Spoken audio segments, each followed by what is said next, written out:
உலக மக்கள் அனைவருக்கும் வணக்கம்.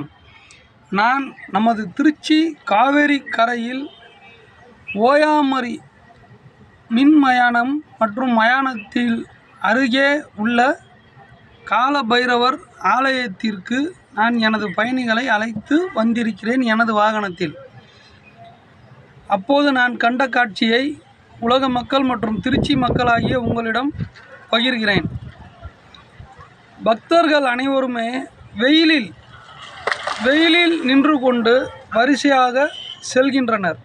அவர்களுக்கு காலில் காலணியும் இல்லை. மிகுந்த சிரமத்திற்கு உள்ளாகிறார்கள்.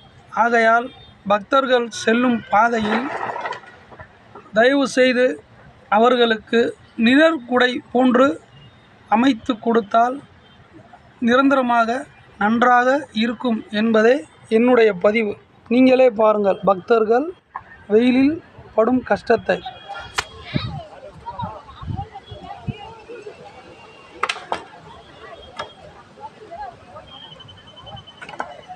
பக்தர்கள் அனைவரும் வெயிலில் மிகுந்த சிரமப்படுகிறார்கள். ஆகையால் இந்த கால பைரவர் ஆலயத்திற்கு வரும் அனைவரும் ஒன்றிணைந்து செய்தாலும் நன்மை.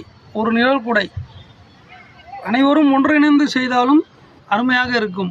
நிழற்குடை, நிரந்தர நிழற்குடை ஒரு ஓரமாக அமைத்தால் போதும். ஆகையால் இது என்னுடைய பதிவு. இந்த பதிவை வழங்குபவர் திருச்சி கா. முகமது ஈசாக். மக்களின் நலன் கருதி. நன்றி, வணக்கம்.